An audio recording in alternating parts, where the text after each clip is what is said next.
ba yung meaning ng GII-BSI? Ang alam lang ng iba, GIBSI lang.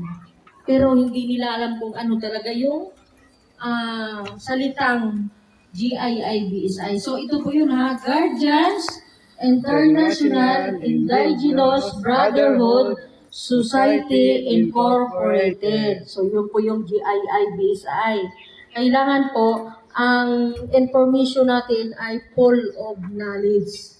Kasi katulad yan, hindi na kayo bago pa sa mundo ng guardians. Magtanong kayo ngayon, yung isa sa siko, may tinatanong sa akin si ganito ganyan. Lahat po ng katanungan, ang sasagot ko doon, ang information. Or di kaya yung 3 heads.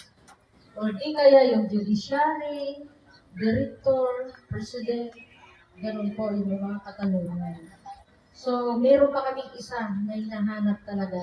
Yun po yung pinakamahalagang papel, yung information. Di ba, pag pupunta ka sa mga establishment kung saan-saan. At kung hindi mo alam ang daan, kung ano ba bang department, di ba, ang katanungan sa information.